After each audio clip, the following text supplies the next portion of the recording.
Fala, doutores! Eu sou Ricardo Valente, oftalmologista aqui do Rio de Janeiro, idealizador do canal Fala Doutores, canal esse que vocês já vem conhecendo, que eu venho tentando trazer as celebridades da medicina aí, que são modelos e exemplos para mim, principalmente felicitarem as cabeçadas deles, e aí eu falo isso com muita ênfase e muita veemência, tá? Porque a gente não está aqui só para escutar história bonita, queremos escutar umas histórias aí que saem um pouquinho aí do lugar comum e dos brilhos dos holofotes, tá? Mas hoje aí estamos com mais um fenômeno, o cara tá explodindo no digital. Estava aqui elogiando ele muito aqui, previamente aqui em off, quando a gente estava conversando. Médico ortopedista com pós-graduação em medicina do esporte. O cara foi fazer um intercâmbio, fez um ano de faculdade na Itália. Pô, história, já acabou aqui, uma super história para a gente escutar. Hoje, professor de medicina da Faculdade de Ciências Médicas de Minas Gerais. Você sabe que eu tenho sempre uma colinha aqui que eu tenho que seguir, né? Inconformado com a maneira como esquecemos que já fomos acadêmicos. Essa frase também é fenomenal. Grande Tiago Stanley. Fala, Tiagão, tudo bem? Que honra, a honra é toda minha, que é isso. Imagina, Ricardo, eu agradeço demais. Nem é isso tudo também, não. Eu falo que é o seguinte, eu sou pai do Lucas e marido da Letícia, cara. Isso aí tem que pôr no currículo, que é o mais difícil, viu? Mas tá indo bem, tá indo muito bem por enquanto. Bom demais falar com vocês todos por aqui. Show, cara. Te agradeço muito aí pelo tempo, pela oportunidade, cara. E já vamos começar aí agradecendo e parabenizando aí por tudo que você está construindo aí, que é fenomenal mesmo e precisa estar registrado, porque você precisa ter todas as glórias aí, todas as receitas, monetizar tudo, porque você está entregando demais para muita gente. Então, assim, cara, de verdade, parabéns aí pelo teu tempo. E vamos pé na porta direto. Chega aí pra gente, como é que é a história da Smart Med? Fala pra gente aí, da onde veio essa ideia, da onde surgiu isso, essa dor, e o que é essa porcaria no final? Cara, esse negócio... Não, você falou certinho, porque é a dor, tudo é a dor. Seguinte, eu sou da turma 1 da Universidade Federal de Viçosa. Então, eu formei na turma 1. Então, não tinha ninguém antes. 100% calor e 100% veterano. Eu não tinha ninguém. Pô, não teve trote? E aí, cara, quando eu cheguei lá na faculdade, não tinha liga, não tinha centro acadêmico, tinha meia dúzia de professores. Saí cru do cursinho e fiz, inclusive, muitos anos, 4 anos de cursinho antes de entrar na faculdade de medicina. Fiz 3. 3. Então, nós estamos falando do mesmo teto. E aí eu entrei lá e, poxa, cara, aí começou. Não sabia fazer meu currículo, não sabia como é que ia ser minha profissão no futuro, não sabia estudar, porque uma coisa é estudar no cursinho, outra coisa é estudar na faculdade de medicina. São duas coisas diferentes, né? Tinha dificuldade de lidar com o paciente, tinha dificuldade de comunicar, cara. Assim, tudo para mim era muito, muito difícil. E aí aquelas dores ali foram se somando e a faculdade vai indo, você vai organizando sua vida. Aí ajudei a fundar a Atlética, ajudei a fundar uma coisa, outra. Foi acontecendo tudo conforme acontece em qualquer faculdade de medicina. Fiz intercâmbio de 1 ano, fui para a Itália, estudei lá, voltei, né, para o Brasil, acabei a formação, falei, beleza, agora eu vou fazer minha residência. Estava fazendo a residência e durante a residência acabei que eu passei numa prova na faculdade, nas ciências médicas, você falou aí, e eu fui dar aula nas ciências médicas. Aí o incrível que aconteceu é que eu cheguei lá e a galera tinha as mesmas dores que eu tinha há 6 anos atrás. Aí eu cheguei assim, 6 não, né, 8 anos atrás. Aí eu cheguei assim e falei, peraí, não resolveram isso até hoje? Ninguém até hoje atendeu para esse tipo de coisa?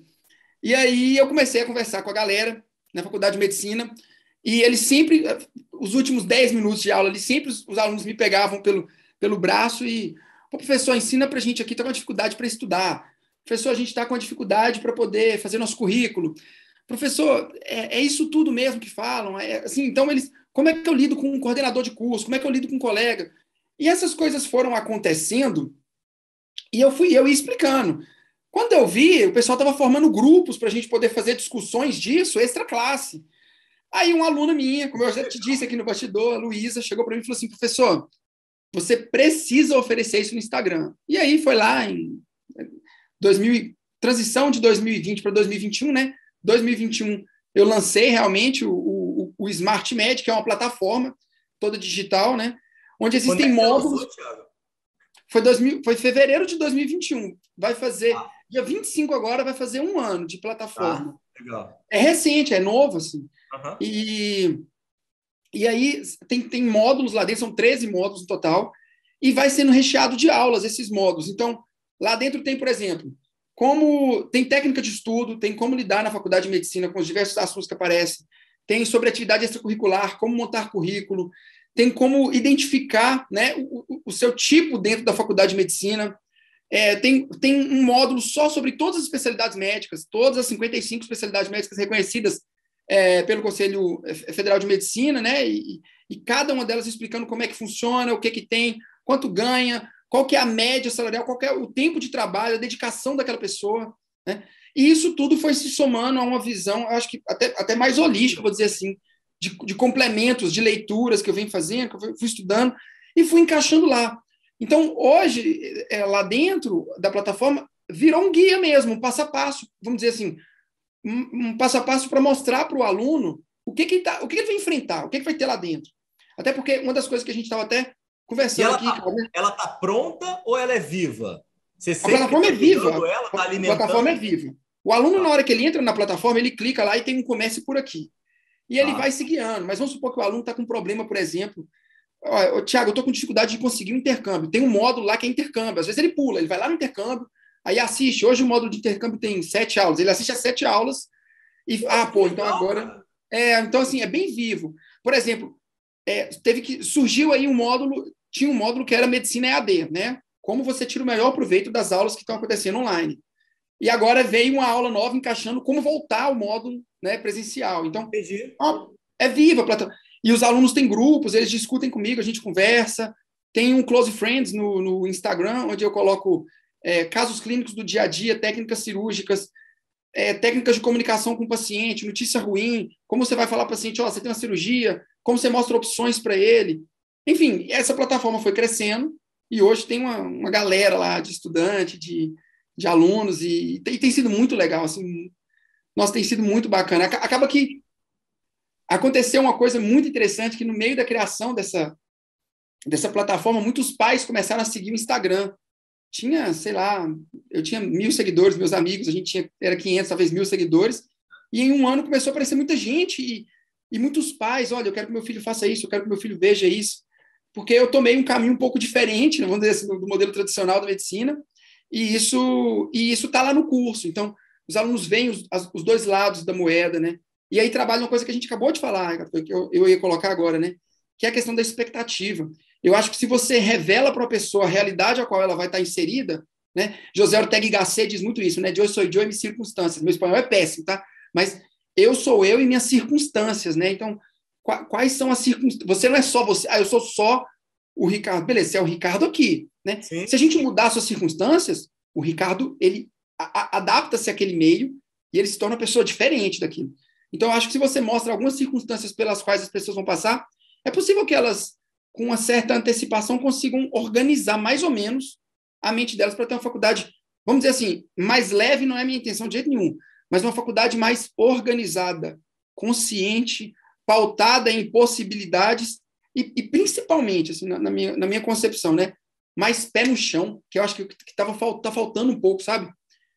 O peso da medicina é difícil, sim, é uma profissão que é feita, ela é densa e ela é maravilhosamente bonita. A verdade é essa, cara. Medicina é bonito demais, sabe? Existe uma série de coisas que vêm junto com o ato de ser médico, que tentaram esconder por um tempo, vem tentando esconder, e pessoas como você têm, de uma maneira brilhante, assim, abre essa caixinha de Pandora, sai, é o que você falou, tem o lado bom, tem o lado ruim, tem isso daqui, tem as coisas que as pessoas erraram, onde você não vai cair mais nos... quando a gente lê um artigo, às vezes no final tem o Ricardo é especialista, ele sabe, perils and pitfalls, né? Tipo assim, onde você não deve cair e as coisas boas daquilo ali. Então, eu acho que a ideia foi essa. E foi bacana, tá sendo bom, tá sendo uma coisa boa para mim também, sabe? Eu faço isso porque eu gosto, é bom para mim, eu cresço aos poucos com isso. E tem sido fantástico, cara, tem sido fantástico. Pô, não, tenho certeza que você cresce pra caramba, né? Não tem jeito, né? Nada melhor do que troca e ensinar, né? Para você adquirir conhecimento, né? Se as pessoas conseguissem entender que a melhor forma de aprender é ensinar os outros, todo mundo, tipo, todos os segredos que você tem estavam todos abertos, né? Mas nego não, né? Putz, é meu, não posso dar pro cara, senão o cara vai ganhar mais dinheiro do que eu, o cara vai ficar melhor do que eu. Pô, não, muito legal, cara. É bem provável, inclusive, Ricardo, que no momento onde você ensina, explica ou passa conhecimento para uma pessoa, é bem mais provável que você se torne uma referência para ela do que o inimigo. Então, isso é uma coisa até... Vamos dizer, existe o ganha-ganha desse lado, né? Todo mundo acha que total. Não é um bolo onde você corta a fatia e uma parte é sua e da outra pessoa. Exato, né? E acaba que no final, sempre quando você tem esse compartilhamento, você não deixa migalha no chão. Exatamente. O montante é maior, cara. Isso é um negócio assim, tipo de ouro, uma mensagem assim que eu idolatro, assim, eu sigo totalmente na minha vida. Obviamente tem 1 milhão de erros, faço um monte de coisa errada, mas, poxa, isso é algo que eu tento sempre seguir, assim, e vejo pessoas como você fazendo, tá? Como a gente estava falando antes, farnetando, cara, tipo, uns caras assim que cara, e assim, vocês explodiram de uma forma tão até rápida, num período curto e num momento que as pessoas estavam precisando tanto escutar essas coisas, que, assim, eu sinceramente fico otimista, cara. Porque você vê que tem esperança, porque a gente estava também conversando isso antes, em off, né? Pô, caramba, a gente massacra a medicina, o que quer é o profissional ruim e tal, não sei o quê. Eles existem, eu acho que a gente precisa execrar esses profissionais. Porém, tem muita gente boa, muita gente fazendo, e tem muita gente querendo escutar o bem, né, cara? E o bem sempre vence no final. É piegas, mas, cara, é real isso. Não, mas assim... Sabe, eu converso muito com os alunos, a gente conversa muito sobre esse tema, essa forma toda, e assim, as pessoas não veem a beleza que é você carregar vamos dizer, esse peso, assim, essa dificuldade. Porque, sabe, não é à toa que o símbolo do mundo ocidental inteiro é um cara que veio com 33 anos, carregou uma cruz, um pedação de caminho, tomou vaiada da galera, botou uma coroa de espinho, depois foi pregado na própria cruz e voltou. Assim, isso não é à toa, entendeu? Eu não estou separando, porque eu acho que não tem como separar, mas pensa no simbologismo disso. É exatamente isso, sabe? Esse fato de você chegar para um cara e falar assim, cara, tu conseguiu isso até agora? Pô, pois eu estava nessa dificuldade há pouco tempo atrás. Não, então vamos aqui carregar essa cruz também. Vem comigo, porque... E o mundo vira muito rápido, cara, como eu aprendi isso, sabe, cara? Na faculdade, eu aprendi isso, e quando chegou na residência, assim, você tem chefes bacanas, você tem chefes ruins, você tem colegas de residência. Acontece que os caras que mais me ajudaram, assim, na residência, os chefes que mais me ajudaram, e teve os chefes que insistiam em tentar atrapalhar. O negócio é que de vez em quando o mundo dá uma volta assim, e você vira chefe do cara depois de 3, 4 anos, e o cara tá lá, seu subordinado, você tem que assinar a carteira do cara. E aí, assim, então... Isso tudo, sabe, até hoje, eu digo isso. O Ricardo está aqui, gente, para poder provar isso. Eu tenho certeza disso. Ricardo, pode ter um cara bom do outro lado. Eu tenho certeza que o primeiro que você lembra vai ser o cara que te estendeu a mão. Pô, Ricardo, estou precisando de uma indicação do ortopedista. Poxa, cara, conheço um em Belo Horizonte, aí pertinho, doutor Tiago, cara. Isso acontece. Não acontece? Estou mentindo? Óbvio, total, pô. Porque entra naquela do que é um bom médico, né? Esse ponto de Cristo que é a base, né? Servir ao próximo, amor ao próximo, né, cara? Você viver com isso, né, cara? É um negócio assim que... É à toa. Você acha que essa imagem é à toa? Assim, essa imagem foi uma construção aleatória. Não, óbvio que não, né? Tipo assim, então, eu acho que parte daí, sabe? Muito bom, cara. Show de bola. Me diz um negócio, mas peraí, vamos lá, desconstruindo o início de tudo. Você nasceu onde, cara? Cara, eu nasci em Teófilo Otoni, Minas Gerais. É uma cidade depois de Governador Valadares, nordeste de Minas. Tá. E você fica lá até quando? Como é que é a tua infância e como é que é a tua formação familiar? Pais eram presentes, irmãos, como é que é? Fala isso. Nossa, isso daí eu acho que sim. Isso daí infelizmente, eu não tenho uma história linda de superação para contar para vocês, gente. Não, pô. Tenho uma família muito bem estruturada. Sim, eu não superei grandes dificuldades. Eu tenho uma família muito bem estruturada. O meu pai é policial aposentado, ele está até aqui na minha casa hoje, veio visitar o neto dele. Meu pai Pô, policial, tô a aí, minha pede mãe... desculpa pra ele, pô. Como é que é o nome dele? Imagina, Davi. Pô, seu Davi, perdão O nome aí, cara. Tô dele. atrapalhando aí o teu Imagina. tempo com o teu filho, Então, assim, pô. o meu pai, uma figura paterna, sabe, uma figura masculina bem delimitada. A minha mãe, ela trabalhava dentro de casa, ela fazia bolos doces. Na minha cidade chama de boleira, eu não sei como é que chama nos outros lugares, mas minha mãe era boleira e doceira e tinha Aham, salgadeira, né? Minha mãe era boleira e doceira. tá. E os dois, assim, criaram a minha irmã com essa condição. Por volta dos 9, 10 Mais anos novo de ou mais idade, velho? eu tenho uma irmã mais nova. Tá. Tenho uma irmã mais nova. E por volta de 9, 10 anos de idade ali, a minha mãe e o meu pai, a gente se mudou porque o meu pai, como tinha um cargo público, tinha essas transferências aleatórias. Tipo, amanhã você vai para Paraíba. E já morei aqui, já morei na Paraíba, já morei em Uberlândia, já morei em Brasília, já morei em Ilhéus, na Bahia, e isso vai mudando, né? E ao longo desse processo, eu fui estudando, né? Virei para meu pai.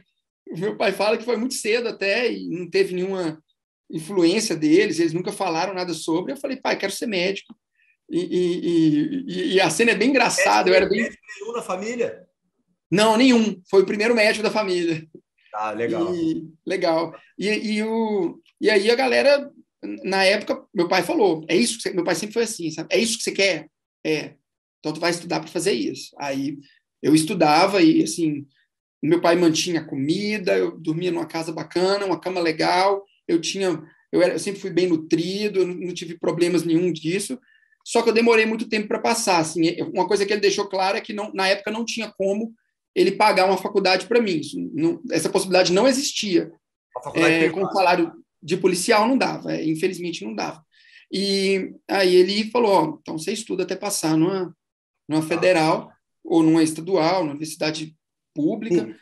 E Uhum. eu estudei, foram 4 anos, foram exatas 32 provas de vestibular. Eu passei na minha 32ª prova na Universidade Federal de Viçosa. E aí foi a época que eu comecei a Esse, faculdade esse, de medicina. esse momento aí de baita desafio, que eu sei provavelmente como foi, cada um tem sua dor, né? Mas, pô, eu vivi isso, né? Te falei, fiz 3 vezes. Aqui em casa, meus pais também, como você, então, graças ao bom Deus, também tenho esse privilégio. E eles me deram todo o respaldo. Teus pais conseguiram, durante todo esse período, estar ali te apoiando e Sim, porque isso para mim fez muita diferença, né? De ter a família do meu lado. Eu brinco com as pessoas, eu fazia engenharia todo ano, né? Meu pai é engenheiro, minha mãe é médica. Eu fazia engenharia todo ano e as pessoas ficavam, cara, você não tá vendo, cara? Todo mundo tá mostrando para você que não é para você ser médico. não Faz a é? porcaria da engenharia e, tipo, para de ficar insistindo, né? E meus pais sempre me apoiaram. Teus pais sempre te apoiaram também, dentro desses teus fracassos, vamos Sempre. colocar assim? Meu pai e minha mãe, assim, graças a Deus, a minha educação foi uma educação bem delimitada, assim, nos costumes, nas tradições todas da família. E quando eu fiz 15, eu formei um pouco mais cedo, eu formei com 16 no ensino médio, assim, né? Mas Tá. quando eu fiz 15 anos, eu jogava basquete, tinha acabado de sair uma convocação da seleção mineira e tudo Ah, mais. você jogou basquete na tua adolescência? Joguei na adolescência, joguei na faculdade, joguei basquete tempinho bom.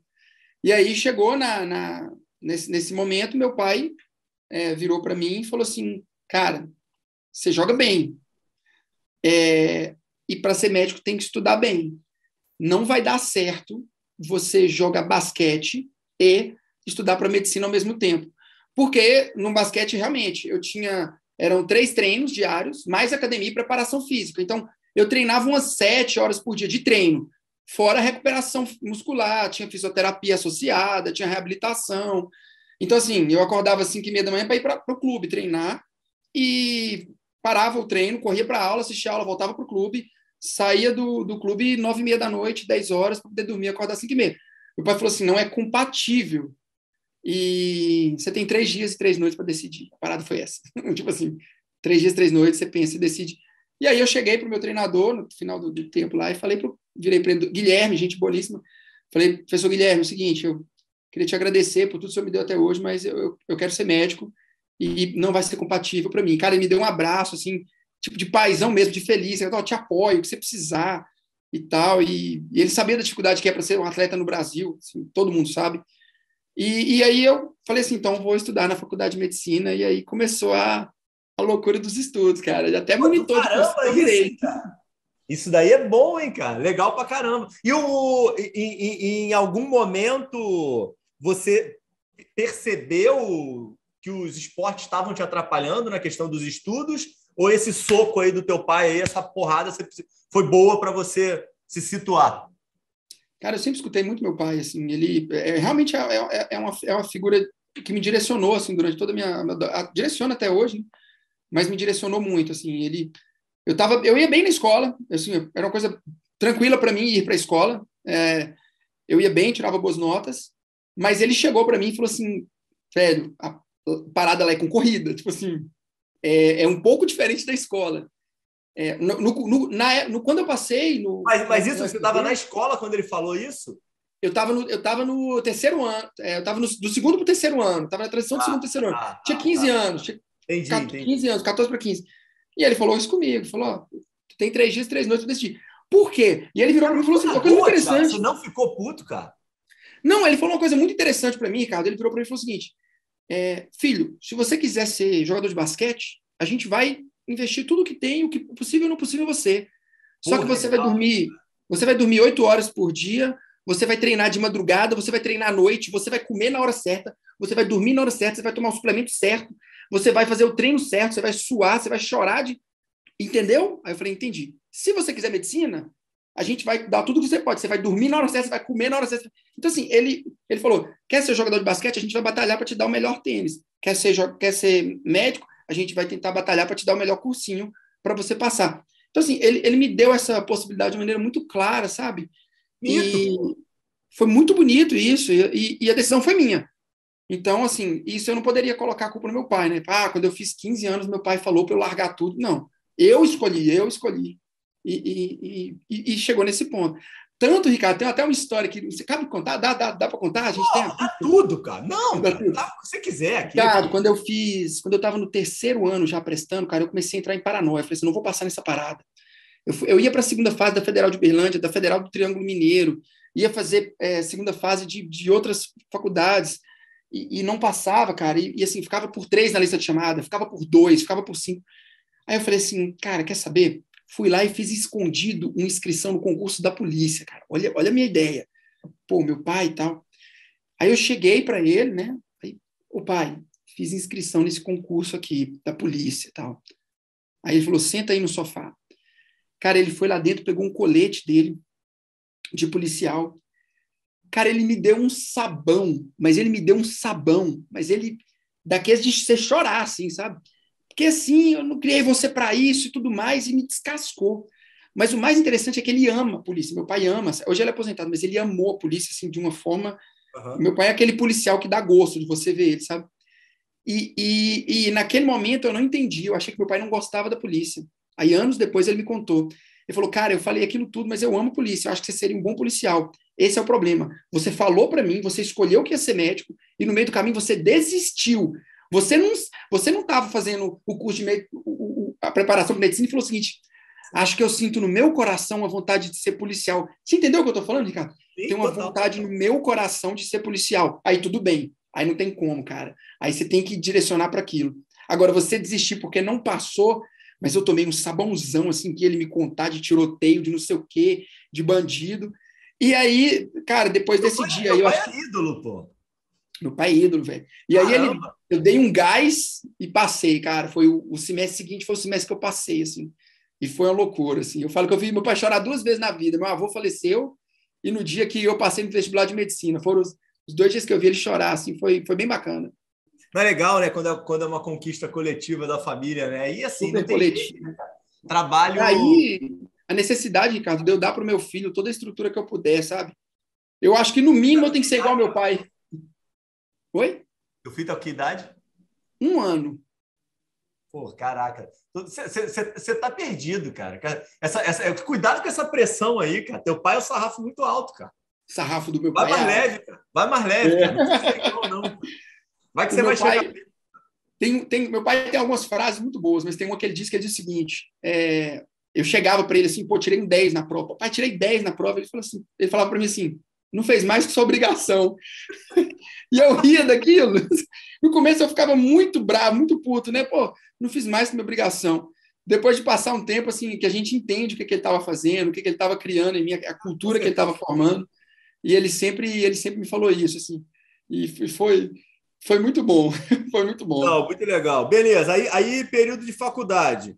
Aí você entra, depois desses 4 anos de sacrifício, tem toda aquela metodologia que provavelmente você conseguiu construir para estudo de vestibular, que é completamente diferente do que a faculdade de medicina exige, né? Tanto que os primeiros períodos são períodos de muita paulada, né? Até a gente se encontrar naquela nova realidade. Como é que foi esse momento aí de transição e de autoconhecimento aí teu? Cara, assim, foi um momento de... Foi o seguinte, eu cheguei na Faculdade Federal de Viçosa, eu era da turma 1. Não tinha outras turmas, não tinha com quem conversar sobre, nem com quem pegar caderno, nem com quem pegar dica de professor, nem nada. Então a gente aprendeu meio na pancada mesmo, né? E eu digo sem vergonha nenhuma, inclusive, eu tomei pau em uma disciplina, eu repeti uma disciplina que foi genética médica, uma coisa tipo assim, completamente... Porque na minha cabeça, passei anatomia, passei nos difíceis, genética médica não. Porque na minha cabeça eu olhava para aquilo e falava assim, gente, eu não vou usar isso nunca na minha vida. Olha a minha soberba, Ricardo, você entende? Tipo assim, não vou usar isso nunca na minha vida, o bonzão, o futuro médico que nunca vai precisar daquilo na vida dele. Eu não pensava que eu ia precisar daquilo para virar médico, porque não tem como fechar o currículo se eu não passar naquela disciplina. Então, essas coisas foram aparecendo para mim, sabe? Era muito difícil para mim, porque como é que funciona no cursinho, né? Vamos ser sinceros, o Ricardo fez muito tempo, eu fiz muito tempo. O professor pega para você e diz o seguinte, ó, tá vendo essa aqui, ó? Isso aqui, para você saber isso daqui, você tem que saber isso daqui. Sobre isso daqui vai aparecer na prova para você. A, B, C e D. Você faz um X, onde é a resposta correta. Beleza? Beleza. Chega na faculdade de medicina, um cara vira para você e fala o seguinte, olha, tá vendo isso daqui? Tô. Daqui 10 anos da sua vida você vai usar. Você fala, mas como assim daqui 10 anos? Eu tenho que aprender isso agora para usar daqui 10 anos?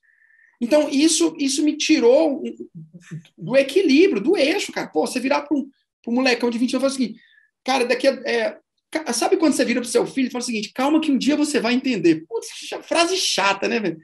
Aí e aquilo ia me incomodando de alguma forma. Mas foi uma faculdade muito, muito... Me acrescentou muito, me transformou muito. Primeiro porque eu fui para uma cidade que eu não conhecia ninguém. Nós só tínhamos uns aos outros, os colegas, porque não tinha outros cursos para a gente poder... Morava onde? Morava com colegas? Ou morava eu morava em República, a gente morava em República. Uhum. E isso era um fator importante. Foi uma época que o meu pai tinha que sustentar a minha irmã, né? Você foi morar sozinho? Na verdade, eu estava morando sozinho desde os... Assim que eu terminei o terceiro ano, eu meio que fui morar sozinho. Assim, eu morava um tempo numa cidade, aí eu fui fazer cursinho numa cidade um pouco maior, aí a gente estava em Uberlândia, meu pai mudou para Paraíba, e eu fiquei em Uberlândia, estudando num cursinho. Então, assim, eu tinha algum traquejo de morar fora, vamos dizer assim, mas ainda assim era uma parada... Teus pais te ajudavam financeiramente, ou você tinha que trabalhar em algum lugar para pagar a conta do feijão? Ajudavam financeiramente sempre, assim, não precisava, não passava vontade nenhuma, mas eu sentia aquele peso já de ser um marmanjo e não ter uma renda. E daí, inclusive, acho que começou esse time empreendedor meu, que tem tem história boa e ruim, né? Tem história de quebrar e de ficar bem, mas, cara, eu abri uma empresa no primeiro período da faculdade com um colega de importação de suplementos, olha, né? Mas a gente chegou na cidade, Viçosa tinha 20 mil habitantes, só que com a população flutuante de estudantes ia quase para quase 40, porque a faculdade é muito grande lá, e tem os professores, os familiares e tal. E não tinha uma loja que vendia suplemento na cidade. E eu e meu colega fomos comprar um suplemento um dia, para a gente correr e malhar e tal, um whey protein, uma coisa assim, e a gente não achou. Eu falei, cara, se a gente não achou, deve ter um monte de gente que procurou e não achou também. Vamos abrir uma loja desse negócio aí. E a gente abriu foi a primeira empresa, o primeiro CNPJ que eu abri foi na faculdade, e dava uma grana, tipo assim, ajudava a pagar aluguel, ajudava a comprar materiais, livros. Certo, então. Deu certo, cara, isso deu certo. Tá. E a gente continuou até eu viajar para a Europa, até o terceiro ano a gente continuou. Eu tava esperando a hora que você ia quebrar, pô. Achei que fosse uma desgraça. Eu quebro, daqui a pouco eu quebro. Eu quebro recentemente, cara. Eu quebro num tombo bem grande. Vou contar isso aí, mas eu quebro. Não, beleza. Agora na pandemia... Não, peraí, calma, cara. Calma, não acelera, cara. Peraí, pô. Calma. Isso depois, pô. Fica dando mas spoiler. Aí eu estava na faculdade, como eu te disse, né? Aí, na faculdade foi tudo muito bacana. Não, mas Eu peraí, como é que era você se encontra? Você teve esse momento de início de faculdade aí que estava meio perdido, que é super comum. Que momento que você toma dá um estalo e fala, pô, preciso ir por esse caminho, ou não? Ou foi alguém, teve mentor aí, teve professor, foi teu pai de novo? Como é que foi? tive mentores, tive várias pessoas que eu fui conversar e que me ajudavam. O Bruno Farnetano foi um cara. Eu tive aula com o Bruno Farnetano, não contei Teve isso, aula porque do o Bruno. Farnetano? Tive aula, eu fui interno do Pô, que legal, Farnetano. Eu cara. fui Não interno, sabia quinto ano, disso. Não sabia eu fui disso. interno do Farnetano. O professor Felipe Andrade, que o Farnetano também conhece, trabalhou com ele muito tempo, é, e também me ajudou bastante. E aí, quando eu cheguei ali vou dizer assim, no terceiro semestre da Faculdade de Medicina, né, transição, né, daquele período ali, foi um momento, assim, um boom muito grande. Tinha passado aquelas disciplinas ali que eram para passar, tinha tomado o pau da genética, a pancada da genética, e eu acho que essa pancada me fez acordar um pouco, assim, bota o pé no chão, cara, você acha que você tá onde, entendeu? Assim, não faz por merecer, não, pra você ver o que acontece. E aí o trem deslanchou muito bem, sabe? Aí eu falei, assim, eu encontrei com um outro professor também, que nessa época ele falou o seguinte, cara, você já percebeu? Esse professor juntou com a gente. A gente estava na transição do segundo para o terceiro período. E aí veio um professor que era de fora. Todos os professores eram de fora, de Viçosa, ninguém morava lá, obviamente. Uhum. E aí ele chamou a gente, reuniu a turma toda e falou o seguinte, galera, é o seguinte, o curso seus vai acabar, o barco vai afundar, vocês não vão conseguir se formar como médicos aqui na Universidade Federal de Viçosa. A universidade não tem condições de formar médicos, ela é muito nova e o quadro de professores está deficitário e eu estou indo embora e eu sugiro vocês irem embora também. Soltou essa bomba no meio de um monte de jovens de 17, 18, 19, 20 anos Que e foi isso? embora. E, cara, eu sou um colérico daqueles coléricos bem colérico mesmo, assim, quando você abrir um livro para poder estudar os temperamentos e procurar lá colérico, vai estar meu nome e meu sobrenome lá. E aí, na hora que o cara virou para mim e falou o seguinte, não dá, aí eu falei, jovem, pois agora vai dar, então nós vamos dar um jeito de fazer.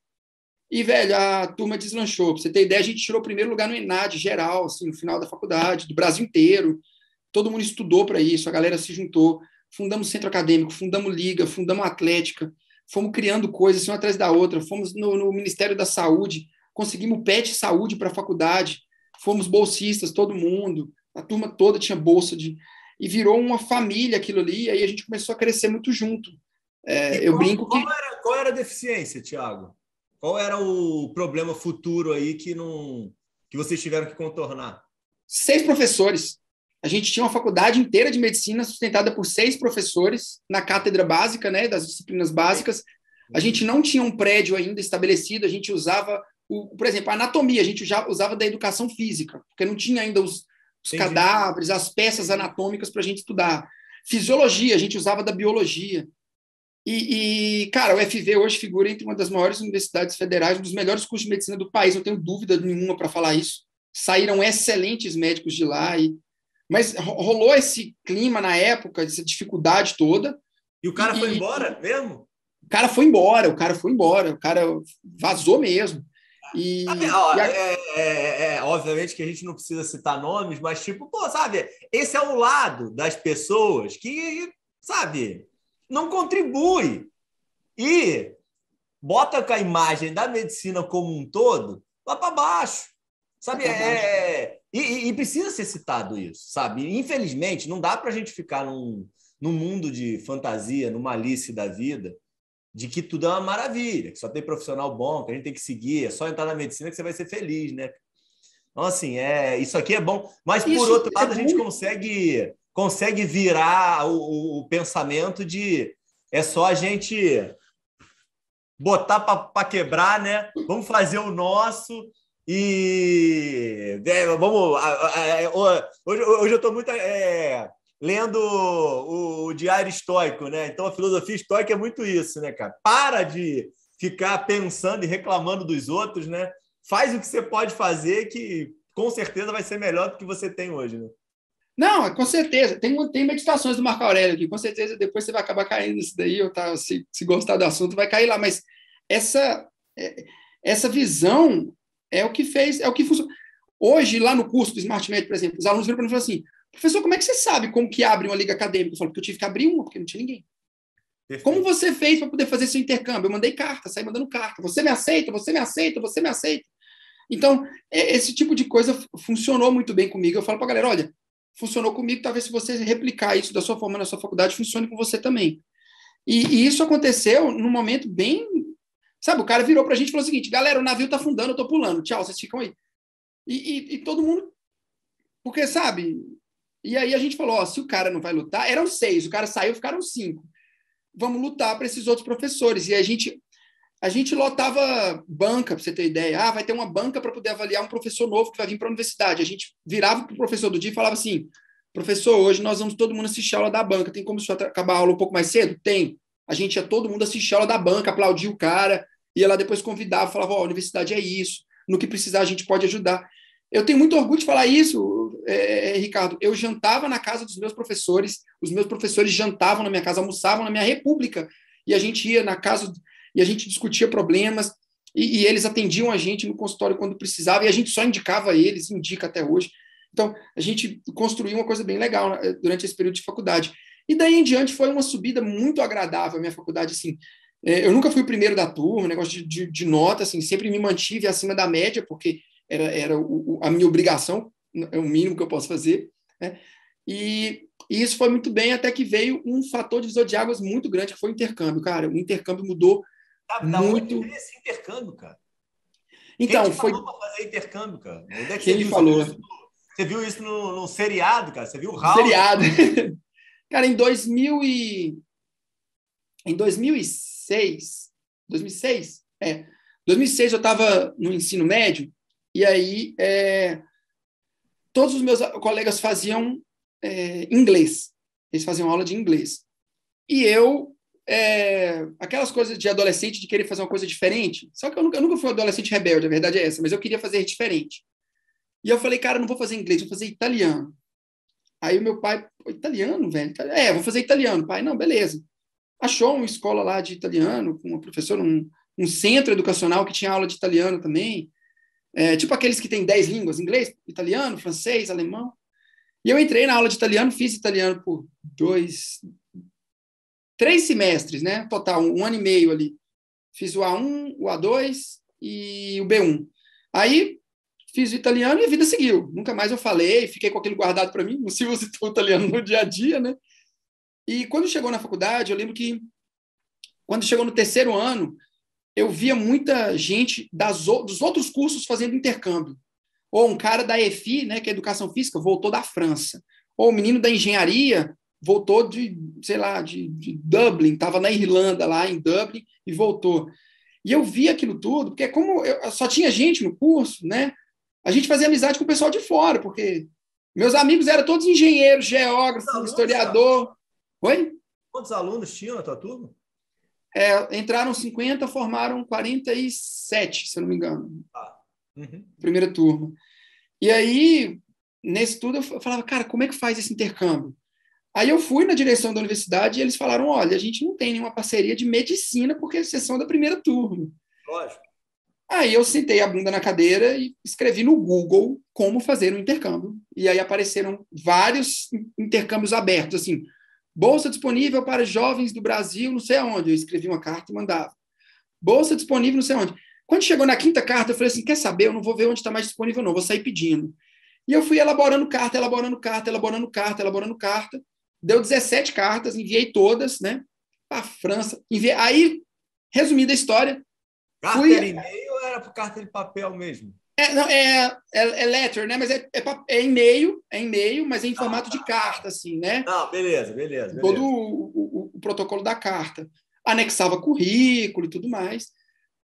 E aí, a Moscou me aceitou, na MMA, Moscow Medicine Academy. Aí eu iria para Moscou. Olha só, olha que viagem, né? E aí... Nada de russo. Nada de russo. As aulas, assim, eu iria assistir aulas em inglês, né? A maioria das aulas em inglês, eu assistia as aulas em inglês.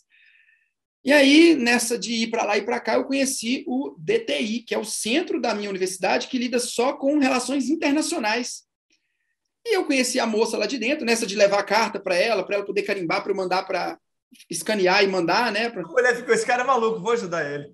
Vou ajudar ele. Ela falou, velho, tem um negócio de bolsa aberto aí. Aí ela me mostrou, tinha 3 países na época, Portugal, não, mentira, tinha Irlanda, Estados Unidos França e Itália. E aí eu me inscrevi nos Estados Unidos, meu inglês era fluente e tal, nos Estados Unidos, escrevi na hora, levei para ela e ela olhou aquilo ali e falou, velho, desculpa, mas olha o currículo desse menino da engenharia. O cara tinha um currículo absurdo, olha esse da geografia, um currículo absurdo. E eu lá fazendo medicina, o curso de medicina hoje tem em média 8 mil horas, então vocês imaginem que não dá tempo de você fazer tanta atividade assim quanto você gostaria. E aí eu falei com ela, poxa, você não fala nenhuma língua, nada? Eu falei, então, eu tenho um diploma de italiano. Ela, passou, não, peraí, vamos fazer italiano. Então, aí me inscreveu no curso italiano, só que eu tinha que provar que eu falava lá numa prova que valia 100 pontos, tinha que tirar 60. Eu fui até essa prova, tirei 60,5 só para poder passar com um pouco de tensão, né? E passei e fui para a Itália, eu fui para Pisa. Aí eu estudei eu estudei no ano de 2013 na Universidade de Estudos de Pisa, Università degli Studi di Pisa, que fica na Toscana. E foi assim, nossa, aí foi um momento, uma catarse, assim, foi um negócio absurdo. Foi onde eu comecei a ler mais, a estudar mais, a ver o mundo inteiro diferente, as outras coisas, conversar com outras pessoas, a me aculturar. E aí, assim, eu lembro até hoje, antes de ir, eu pedi opinião para 2 professores. Um deles me falou, cara, você não viaja não, você veio... As palavras dele eu me lembro até hoje. Ele falou o seguinte, você veio aqui para estudar ou para viajar? Ele me falou desse jeito, você veio aqui para estudar ou para viajar? E eu falei, e na época, pô, você tem 21 anos, 22, você fala, realmente, eu vim aqui para estudar, vou atrasar minha formatura 1 ano, já demorei 4 para entrar. E eu fui conversar, conversar depois com o doutor Felipe Andrade, sensacional, médico fenomenal, amigo do Bruno Farnetano, né, lecionava junto com ele. E eu lembro que o Felipe me chamou e falou o seguinte, cara, eu tenho uma notícia para te dar, você vai sim atrasar 1 ano da sua faculdade, você vai ganhar 15 anos de vida. Ele falou desse jeito para mim, você vai ganhar 15 anos de vida. E prepara, quando você voltar, as pessoas não vão entender o que você está falando, elas não vão conseguir compartilhar o que você está pensando, as coisas vão ser mais difíceis. E aí eu fiquei, caraca, o que esse cara está falando? Eu vou. E aí decidi por ir, e foi muito bom, eu fui com bolsa, estudei, fiz patologia sistemática 1, 4 e 5, que era cardiopneumo, fiz trauma, fiz tirocínio, né, que é uma matéria onde você fica dentro do CTI só. Foi muito enriquecedor. Li muito, foi a época que eu mais li da minha vida. Assim. Eu lia compulsoriamente tudo que me indicavam, tudo que existia de cultura greco. Oi? E o italiano? Fluiu? E o italiano... e aí lá o italiano cresceu. Eu me matriculei em italiano na faculdade, que tinha essa opção também tipo línguas, como se fosse hoje, se fizeram. Aí eu me matriculei no italiano e no alemão, e fui italiano e alemão, e estudava, e fui. E quando eu voltei, foi tudo diferente. Foi tudo muito diferente. Assim, foi absurdamente diferente. Assim, a forma como eu via as coisas. Primeiro que eu cheguei, Ricardo, e a primeira coisa que me aconteceu é que eu fui convidado a me retirar do centro acadêmico. Por quê? Cara, me falaram que eu tinha umas opiniões que eram um pouco reacionárias para o ambiente, e eu fui convidado a me retirar do centro acadêmico, e que eu fui presidente, inclusive. O centro acadêmico que eu fundei e fui presidente, eu fui convidado a me retirar. Faz parte. Faz parte. E aí voltei, e eu voltei assim, gente, a medicina não é só isso, tem mais coisa, dá para ser muito mais do que a gente está falando. Eu estudei, Ricardo, com o professor Antônio Pala, né? Depois, quem estiver assistindo isso aqui vai dar uma bugada, vai escrever assim, Antônio Pala, tá? É o cara que descreveu o sinal de Pala, que é um sinal de acometimento de engurgitamento da artéria pulmonar. E assim, ele foi, né, por boa parte do tempo, ele é dono da cadeira de pneumologia, lá nas faculdades tem isso, né? Tem um professor, esse cara, ele é um nível superior. Então, tem o staff, tem o residente, tem o staff, tem o chefe do serviço, depois tem o professor e por cima tem o dono da cadeira.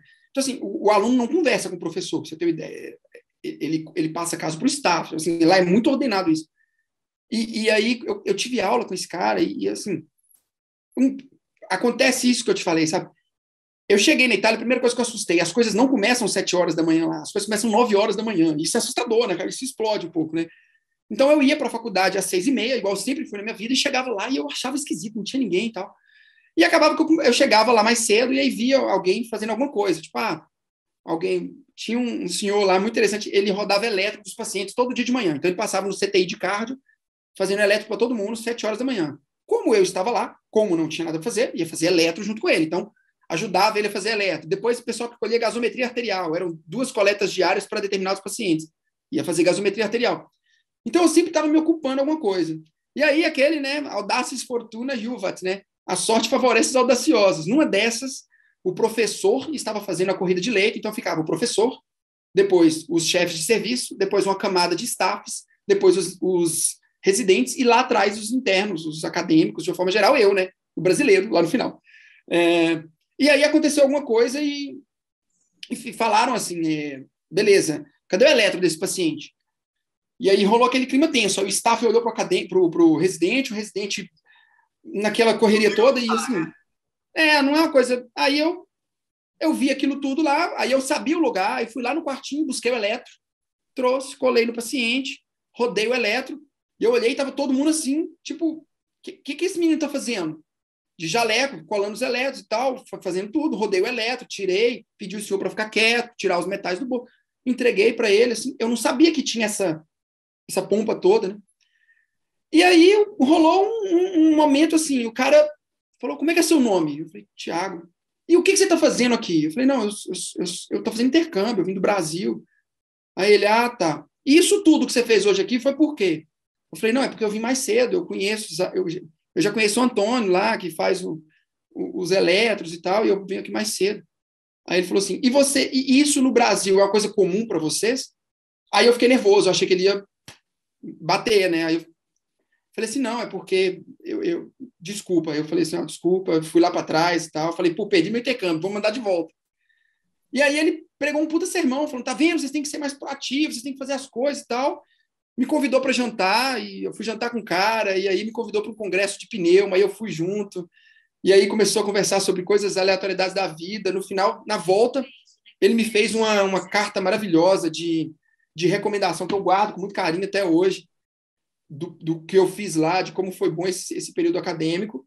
E aí eu voltei pro Brasil. Caramba, essa carta aí não tem preço, hein? Essa carta não tem preço, cara. Essa carta aí é do teu filho, hein? Essa carta é do meu filho, velho. Essa carta não tem preço. E aí, quando eu voltei, eu virei pra galera e falei assim, gente, medicina é muito mais do que a gente está vendo aqui. Medicina é muito além disso. Dá para fazer muita coisa, tem muita opção, muita possibilidade. E isso foi me direcionando para essa área de docência que eu fui gostando já no final da faculdade. Quis fazer. Aí, finalzinho, voltei da Itália e fui fazer meu internato. Fiz meus internatos. Queria fazer ortopedia. Entrei na faculdade de medicina querendo fazer ortopedia. Nunca mudei lá dentro, nunca quis nenhuma outra coisa. Você não quis fazer pneumo depois dessa carta, cara? Não quis, cara. Eu olhei para ele e falei, não, que maneiro, né? Mas falei assim, eu quero fazer ortopedia, vou fazer ortopedia. E foi isso do começo até o final. Eu tô curioso, pô. Deixa eu fazer uma pergunta rasa aqui, que é o comparativo da Faculdade de Medicina Itália e Brasil. O que você traz aí de diferença? Pontos prós e contras aí. Cara, ponto contra, eles não põem a mão no paciente até chegar no internato deles ou até, às vezes, no final do internato para residência. Eles aprendem a lidar com o paciente na residência e não no internato. Não põe a mão. Assim, não encosta, não tem toque mesmo. Então, eu acho que isso é uma perda significativamente grande, né? Para mim, era a mais difícil de todas. Pontos positivos. Eu vou te falar uma coisa que vai assustar a maior parte da galera. Onde eu fiz, né, e da forma como eu fiz, e boa parte da Itália era assim também, não tinha prova escrita. Não tinha prova escrita. Era prova oral. Todas as provas eram escritas. Então, sentava lá na frente o doutor Ricardo Valente, que é um especialista, sentava a doutora Rosa, sentava o doutor João e a doutora Maria na frente da turma, 100 pessoas na turma, e aí chamavam lá, Thiago Stanley, por favor, levante-se. Aí o Thiago levantava no meio da galera ali, se direcionava até a banca cumprimentava os participantes da banca, sentava numa cadeira na frente do primeiro, e o primeiro direcionava a pergunta, virava para você e falava assim: Thiago Stanley, o que você pode me falar sobre infarto agudo do miocárdio? Isso, ponto. Eu falava, o infarto agudo do miocárdio é uma doença que é mais comum em pacientes do sexo masculino, pacientes entre 40 e 60 anos de idade, que tem um histórico de alguns fatores de risco. Aí ele, ótimo, fatores de risco. Qual o principal fator de risco para a hipertensão relacionada à dieta? Aí você pode falar, por exemplo, o paciente que tem uma hipercolesterolemia. Eu falo, ótimo, hipercolesterolemia. Qual que é o nome da enzima que é responsável pela degradação do colesterol? Aí ele ia te guiando até clínico total, pô. Porque isso é top. Total, para ver até onde você chegava. Chegava no momento, você falava assim, professor, isso eu não sei. Sabe o que ele fazia? Na hora que você falava assim, não sei, eu não sei. Ele ia falar para você assim, vamos supor, né? Tiago, é a enzima C1247E. Não esquece nunca mais. Pode passar para o próximo. Aí você mudava a sua cadeira para a próxima professora. Todo mundo ouvindo isso. E a professora ia perguntando, ia passando, eles me davam um leve sempre, às vezes eu esquecia. A professora muito gentilmente falava, Thiago, você quer continuar em inglês? Eu falava, quero, por favor. Eu continuava em inglês. E aí, no final, eles podem levantar, eu levantava, me afastava da mesa, os professores se juntavam por poucos segundos, assim, conversavam, e aí eles tinham uma caderneta, a sua nota iria de 18 a 30. Por que não tem menos que 18? Porque não faz sentido. Se você tirar 17, você foi reprovado, assim como se você tirar 2. Então, ia de 18 a 30, eles anotavam sua nota e falavam, Thiago, você foi aprovado na disciplina com a nota de 23. Está aqui sua caderneta.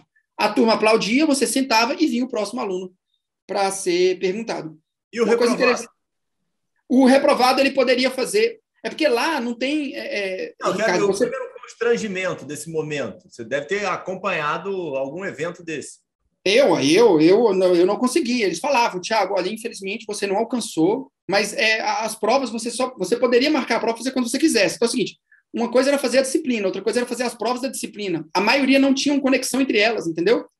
Então é possível que você não tivesse feito a prova de clínica ainda, mas estivesse cursando a disciplina de pneumo? Sim, é possível.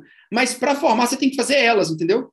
E o melhor de tudo, você pode fazer elas quantas vezes quiser. Então no primeiro período, eu tirei 7 em anatomia. Lá no terceiro período, eu falo o seguinte, não, acho que agora eu estou mais preparado, vou fazer de novo. Aí tirei 8, ótimo, fica com 8. Lá no quinto ano de medicina, eu falo assim, vou tentar de novo anatomia, que eu acho que eu posso melhorar um pouco mais ainda as minhas respostas. Aí você tira 4, não vale o 8 que você tirou, continua. Então, assim, essa progressão era muito natural para eles, né? Interessante, então, eu não sabia disso. Você ia muito preparado para fazer a prova. Ninguém acabava de explicar, vamos fazer essa prova. Então, vamos dizer que não era tão comum a pessoa tirar a nota abaixo de 18, né? E tinha a pergunta de LOD, né? Se você tirasse 30 na prova, você tinha direito a responder uma pergunta de LOD. Louros ou de, vamos dizer assim, seria um a mais, vamos dizer assim, né? No seu currículo. E quanto mais LOD você tem depois, melhor é a residência onde você vai conseguir se encaixar, vamos dizer assim. Entendi. Então, foi um momento onde a minha comunicação teve que mudar, a forma como eu encarava tudo teve que mudar. E isso foi uma coisa que, quando eu cheguei no Brasil, e eu falava para as pessoas, olha, vai ter uma... O professor falava assim, gente, fecha o livro aí, vamos fazer uma prova oral rapidinho. A galera, ai, meu Deus. E eu pensava assim, caraca, não, o cara não está jogando contra. A gente acha muito isso na faculdade de medicina, a gente acha que o professor está jogando contra, sabe? Tipo, e os bons professores têm a ideia de formar, sabe? Eles não querem testar o aluno, eles querem formar o cara. Então, eu fico triste quando o aluno erra uma coisa que eu expliquei na sala 10 vezes, sabe? É triste isso. Mas eu explico 11, se for o caso. Então, isso é um dos fatores que era muito diferente, que eu gostei da Itália em relação aqui. Então, foi uma coisa que eu achei... Todas as residências lá duram 5 anos, é uma coisa interessante também, não tem... cardio, 5 anos. Ortop, 5 anos. Cirurgia, 5 anos. É tudo 5 anos. Oftalmo, 5 anos. Sempre 5 anos. Mas tem os prós e os contras de lá e de cá. Foi muito interessante isso. E o voltar era obrigatório? Não teve nenhuma motivação de permanecer na Itália? Ou voltar, ou depois de formado, você nunca pensou em voltar? Como é que foi isso? Pensei em voltar, em fazer a residência lá e tal. Só que quando eu voltei para cá, para o Brasil, eu voltei, a minha cabeça foi muito diferente, assim, eu voltei muito diferente. Eu voltei completamente decidido a casar com a minha esposa, assim, eu sabia exatamente o que eu queria, que era da minha sala, inclusive, a Letícia, minha esposa, ela é pediatra. Legal! Ela é pediatra.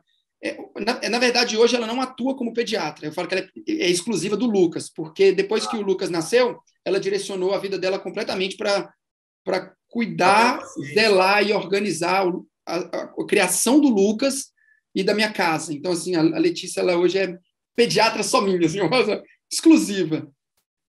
Mas ela fez pediatria aqui nas Ciências Médicas. E quando eu voltei para a faculdade, eu voltei e falei o seguinte, olha, as coisas são muito diferentes, sabe? Dá para fazer muito mais do que a gente acha. Isso tudo que a gente faz aqui no Brasil, a gente tem muita vantagem, a gente joga muito para baixo a nossa medicina. Mas, gente, nós temos pessoas aqui que vocês não têm noção do tamanho, assim, da dimensão, e eu não estou falando só de uma dimensão de qualidade técnica, não, tipo um bom oftalmo, um bom otorrino, um bom cardio, mas eu estou falando, assim, de dimensão de humanidade, assim. Existem pessoas aqui e de visão, assim, gente que cria serviços, que cria projetos dentro de uma rede que muitas vezes é sucateada ao extremo e o cara tira do meio do barro, assim, para não falar de outra coisa, uma pepita de ouro. Por exemplo, aquela conversa que a gente estava tendo antes, cara. E o cara, sabe, do cria Pedro, uma né? coisa. João Ivaz, lá de Joinville. João Ivaz, do Pedro. Sabe, e isso é. Estou só te interrompendo, porque eu acho que a gente tem que falar o nome mais vezes. Tem que falar. Isso. E sabe por quê, Ricardo? Porque se tem uma coisa que um acadêmico precisa durante a faculdade de medicina, são boas referências, cara. Ele precisa olhar para o doutor Ricardo e, seja por um podcast, ou seja por um dia acompanhando o plantão, ele tem que olhar e falar o seguinte, sim. Caraca, eu quero conseguir fazer isso que esse cara faz. Eu brinco com meu pai assim, eu quero ser ele, sabe? Eu quero ser aquele cara ali que eu vi. E o acadêmico, ele precisa disso, ele precisa dessa referência.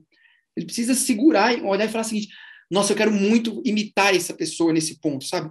E isso é importante. E aí, quando eu voltei para o Brasil, eu contava isso entusiasmado para a galera, tinha gente que entusiasmava junto e começou a criar projeto e coisa. E tinha gente que falava, não é por aí, cara, você tem que... É por outro caminho, não funciona assim, tudo bem, a pessoa se deu bem, tem gente que se deu mal, tem gente que se deu bem. E foi me aproximando de outras pessoas, me aproximou mais do Bruno Farnetano, me aproximou mais do Felipe, que foram os caras que me falaram para ir para lá, e referências maravilhosas, assim. E aí isso foi crescendo, foi o meu internato todo dessa forma.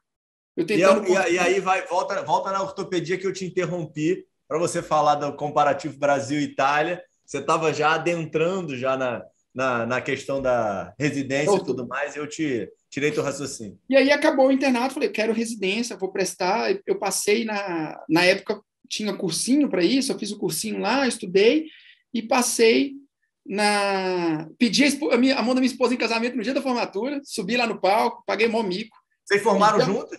Formamos juntinhos. Mas como é que você conseguiu, pô? Ela era da tua turma depois, então, não antes de vocês. Você não perdeu um ano? Eu perdi algumas disciplinas, né? Mas ela também fez remanejo de disciplinas. Ela cursou algumas disciplinas sozinhas, isoladas, e aí a gente bateu de novo. Então a gente começou junto no primeiro ano, caímos para o segundo e seguimos juntos depois. Entendi. Até o final, a gente era do mesmo período, das mesmas divisões e tal. Aí rolou o pedido de casamento e... A turma toda já sabia, só ela que não? Só ela que não. Foi lá na formatura, foi muito legal. E aí a gente passou, a nossa métrica era a seguinte, Letícia, onde nós vamos fazer residência? Onde os dois passarem. Pronto, foi essa decisão nossa. Aí, na época, em Minas, ela passou eu passei em algum em São Paulo, na época do Sul São Paulo e tal, ela passou em outro. Mas aí eu passei em Belo Horizonte, na Santa Casa, e ela na Faculdade de Ciências Médicas, que tem a residência de pediatria. E aí a gente falou, é isso mesmo, vamos ficar por aqui. E aí foram os 3 anos mais laborosos de estudo da minha vida, aí que eu dou graças a Deus que eu passei por eles, porque se tem uma coisa importante para o ser humano fazer é residência médica. Fiz residência em ortopedia, conheci pessoas maravilhosas lá dentro, conheci, sabe, metas de vida, pessoas que falam assim, cara, eu quero ser esse cara, assim, um cirurgiãozinho. Cara, sabe aquele cara, você vai reconhecer isso, sabe aquele cara que você vai falar assim, gente, por que esse cara está operando até hoje? Você sabe, o cara tem grana, o cara tem a fama, ele já podia ter deixado aquilo tudo para uma equipe, mas o cara tá lá fazendo dele, sabe, assim, de uma maneira excepcional. É a E eu essência conheci da aquilo, medicina, né? é a essência da medicina. É a essência. Você resumiu o meu pensamento, é a essência da medicina. E aí eu fui passando por isso, foram 3 longos anos. Cara, a galera, assim, não tem dimensão do que é fazer uma residência, quem nunca fez. É onde eu encontrei o mano. A Santa Casa tem 1000 leitos do SUS, só para você ter uma ideia. São 1000 leitos, tem 1000 camas para as pessoas deitarem lá. E eu batia 108 horas semanais nos primeiros 6 meses. 108 horas, assim. Aí o pessoal faz a conta e fala, mas tem vezes que junta 24 com 24. Junta. Ah, dorme no hospital, dorme. Não chama residência à toa. Eu residi no hospital por algum tempo. E foi muito enriquecedor, aprendi muito. Vi muito o que eu não queria fazer, vi o que eu queria fazer, percebi como funcionava o sistema todo. E aí, em 2018, eu tive uma ideia de, eu estou aqui, aquele time empreendedor, sabe? Assim, eu tenho alguma coisa a mais para fazer, sabe? E aí eu comecei a pensar nisso, que eu queria abrir alguma coisa, eu queria ter alguma Lá coisa. tinha loja de suplemento, né, pô? Tinha loja, não, mas assim, quando eu viajei para Itália, a gente vendeu o negócio, a gente se desfez dele, dividiu os lucros e ficou uma parte comigo, uma parte virou euro e eu gastei lá. E aí, quando eu estava aqui na residência, lá no terceiro ano e tal, no segundo ano de residência, eu quis fazer isso. No terceiro ano, aí eu juntei com a minha esposa, a gente trabalhou muito na residência, a gente fazia residência e dava plantão fora, fazia residência e dava plantão fora, para tentar juntar uma grana e tal. E, cara, por incrível que pareça, eu abri uma loja de sobremesas no centro de Belo Horizonte, na Savassi, que é um bairro bem famoso aqui na cidade. Chamava Bubbly Waffles, essa loja. E eu e Letícia cuidamos dessa loja por um tempo. E nós éramos donos da loja da Bubbly Waffles. A gente vendia o waffle no centro de Belo Horizonte. E aí, infelizmente, veio a pandemia e teve ordem de fechar estabelecimento.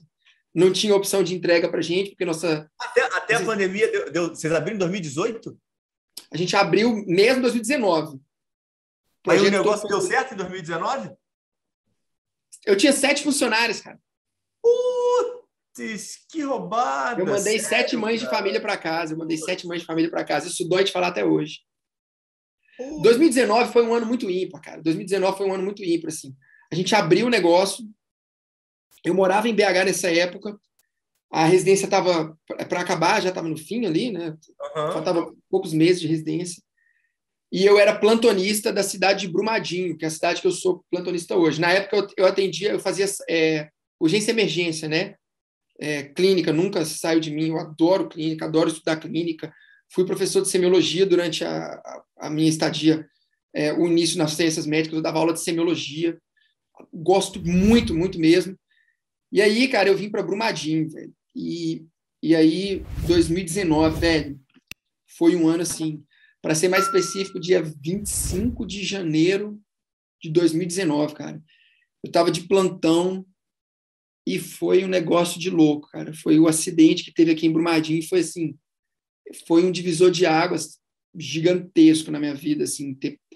Nós éramos 4 médicos de plantão apenas, né? Tinha um colega ortopedista no plantão, eu de clínico com outro colega e uma pediatra.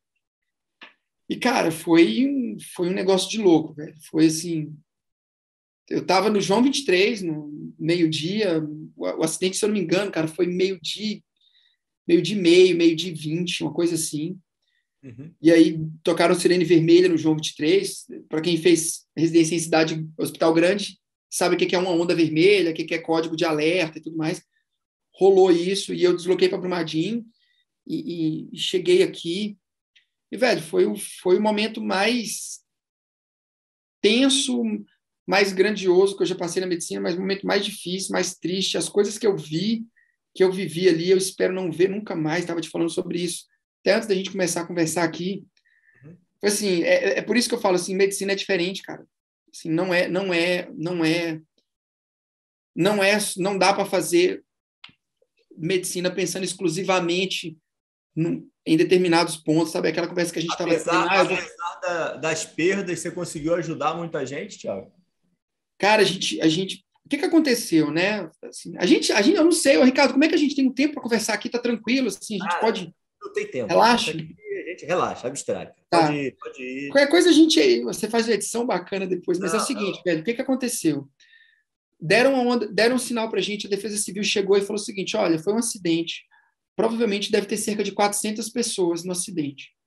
Cara, quando falou 400 pessoas, na época eu tinha feito um curso com o professor Cristiano Valério, um cara fenomenal, é um cara que... Esse cara, Ricardo, é aqueles que compensa anotar o nome, para poder trazer aqui depois. O Cristiano, ele fez, só para você ter uma ideia, ele fez medicina e ele fez infectologia. E aí ele foi para a Universidade Federal de Viçosa dar aula, ele foi meu professor. Só que durante a graduação ele fez economia, ele passou no vestibular e formou em economia dentro de Universidade Federal, sendo professor, passou em todas as disciplinas de primeira, e ele se tornou um dos primeiros 8 ou 9 médicos economistas do país. Tem muito economista que fez medicina, mas médico que fez economista é uma casta, é muito pouca gente. Uhum. Ele hoje, só para você ter uma ideia, hoje ele trabalha como tipo, uma espécie de conselheiro de Albert Einstein, de Sírio-Libanês, de hospitais gigantescos, e o único atendimento hoje que ele faz mesmo, vamos dizer assim, beira de leito, né? Vamos dizer, porque ele constrói coisas maravilhosas e ajuda muito mais gente que talvez eu vá ajudar minha vida inteira, né? Com os projetos e coisas que ele cria. Mas o único que ele faz, assim, tete a tete, ele vai 2 vezes por ano para a Amazônia, inclusive ele voltou agora de uma, para poder ajudar as comunidades ribeirinhas. É um cara que está em outro patamar de conversa mesmo, fenomenal. Inteligentíssimo, inteligentíssimo. E aí eu tinha feito um curso com ele de atendimento de grandes catástrofes. Então, no dia que rolou isso daí, eu chamei a galera e tinha mais um colega, que tinha feito catástrofe também. Quanto você tinha feito o curso? Cara, tinha 3 anos que eu tinha feito o curso de catástrofe. Tá. É naquela época que você faz, tipo assim, ACLS, ATLS, BLS, o PAUS e tal. E aí eu fiz e aí tinha um colega que tinha um curso também de atendimento de grandes desastres. E a gente, vamos fazer, cara, e forramos lona, criamos zona quente, zona morna, zona fria, triagem na porta, Manchester, tudo bonitinho, as enfermeiras esperando, as técnicas de enfermagem tudo esperando, distribuímos um ambu pelo ambiente, organizamos a sala, deu alta em quem tinha que ter dado alta, sabe? Ó, esse aqui tem que dar alta para liberar leito. A gente fez um negócio todo, cara, para poder atender aquela galera. E aí a gente todo animadão lá esperando, não, vamos salvar muita gente. Cara, deu meia hora, não chegou ninguém. Aí deu 45 minutos, não chegou ninguém. Aí deu 1 hora, não chegou ninguém. E todo mundo sabe aqui, todo mundo que fez catástrofe, sabe que é o seguinte, o primeiro momento é onde chega um boom de gente. Se não chegou um monte de gente na primeira hora de atendimento à catástrofe, só tem 2 opções. Ou estão redirecionando o seu serviço, ou morreu todo mundo. Não tem outra opção. E aí, cara, começou a acontecer um negócio muito triste, velho. Assim, começaram a chegar literalmente assim, pedaços de pessoas, assim, de tudo que você imaginar, velho. E a tenda da Polícia Civil ficava do lado da nossa, da tenda dos legistas. E, cara, foi indo, a gente acabou dando as lonas para os caras, e aí começaram a chegar alguns poucos pacientes, mas, assim, os poucos que chegaram foram muito... Teve 3 infartos no mesmo dia, só para você ter uma ideia da adrenalina que foi o negócio, de pessoas que tiveram a notícia do filho que está perdido. Teve 2 gestantes que entraram em trabalho de parto antes da hora e que o marido morreu lá no negócio. E aí, depois de, tipo, 4 horas de desastre, aí começou a chegar gente, cara. Aí chegou criança com lama até o teto. Cara, eu tenho radiografias de abdômen de criança, assim, com lama, com ferro, que é terrível de ver, assim. E aí começou a chegar gente que faleceu na UPA, assim, com a gente, por falência renal, por rabdomiólise, que é um negócio, assim, horrível de se ver acontecer. Gente, amputação, fraturas, exposições, sabe? E, cara, nossa, foi assim... E aí, o que aconteceu nesse momento, Ricardo? Cara, a equipe toda morava na cidade, só eu que era de fora. E as técnicas de enfermagem, todo mundo tinha um parente lá, a cidade aqui é muito pequena. Só que não tinha outras técnicas de enfermagem. Então, as técnicas pegavam acesso chorando, cara. As meninas pegavam acesso chorando, assim, atendendo chorando, entubava gente chorando, fazia triagem chorando, e não tinha outra pessoa para poder ajudar, então elas tinham que ficar. Cara, assim, porque eu falo isso para os meus alunos, cara, é muito emocionante. Com sei lá, quando deu mais ou menos 5 horas da tarde, eu saí da sala vermelha, que a gente tem uma sala vermelha lá, e lá dentro estava cheio.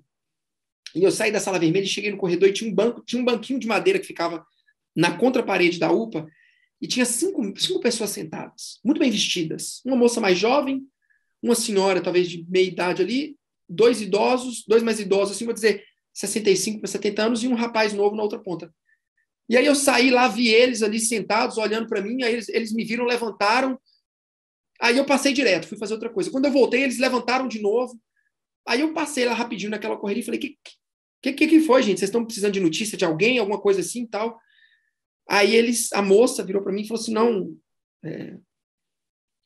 falaram assim para mim, não, doutor, a gente é médico, os 5, nós somos médicos, e a gente veio para cá para ajudar.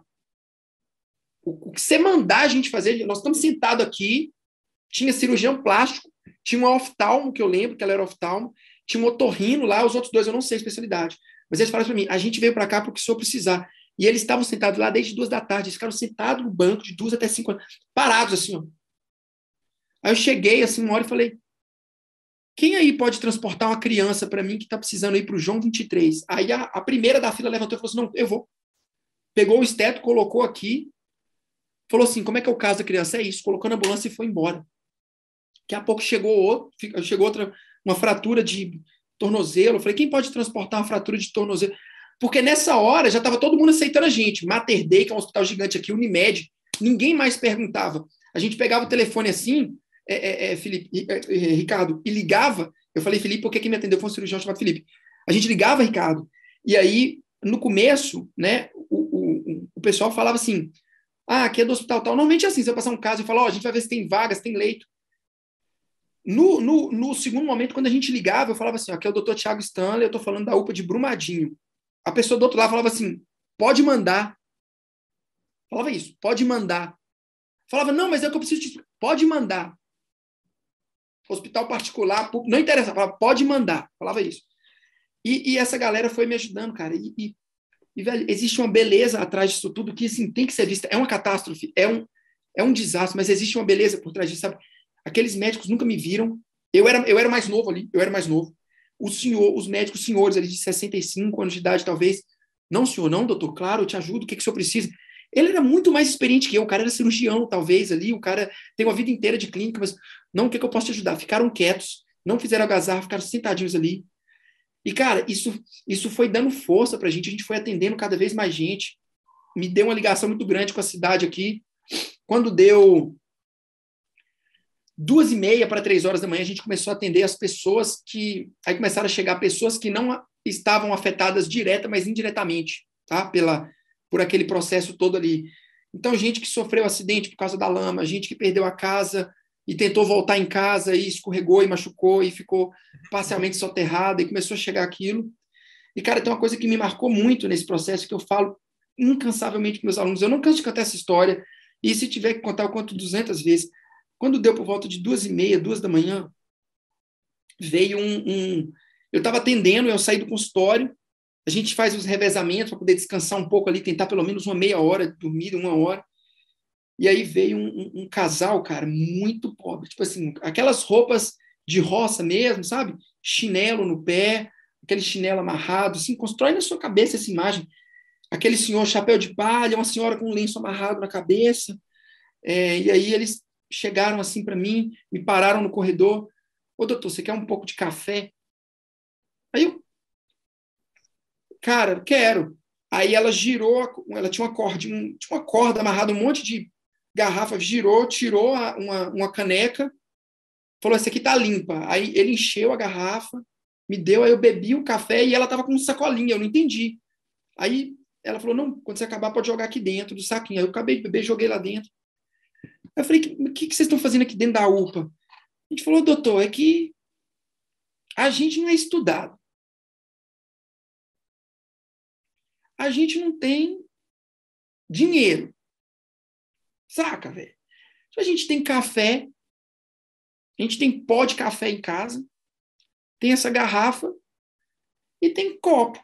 Aí a gente serve aqui pro pessoal que tá precisando, volta para casa, lava e traz de novo.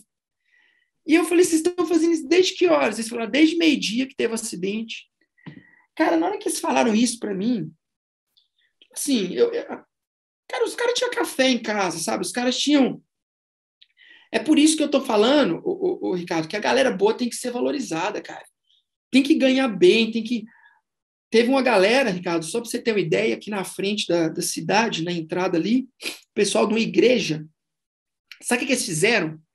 Eles passaram na casa dos fiéis da igreja, do pessoal da paróquia, da igreja ali, e foram pegando as máquinas de lavar.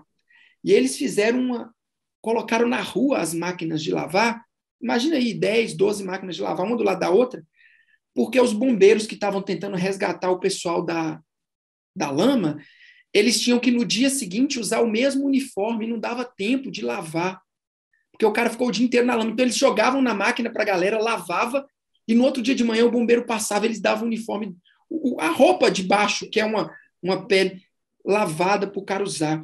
Então, assim, esse retrato, ele mostra muito bem, entendeu? O cerne do processo todo, cara. E é por isso que eu estou te falando o seguinte, o que eu te falei, que eu falo muito com os meus alunos, é exatamente isso. Assim, cara, não existe o Ricardo que é bom médico e é um ser humano bosta. Não existe isso, cara. Pô, o Ricardo, olha lá, o doutor Ricardo, gente, excelente médico. Ele bate na esposa em casa, mas é um excelente médico. Não é porra nenhuma, desculpa a palavra aqui, é porcaria nenhuma, cara. Você é um ser humano desprezível, porque você bate na sua esposa e você... fora de casa age como um santo. Isso não, sabe? Isso não cabe no ser humano. Sabe o que cabe no ser humano? O cara que capina o dia inteiro e no final do dia junta café para levar na UPA. Esse cara é bom.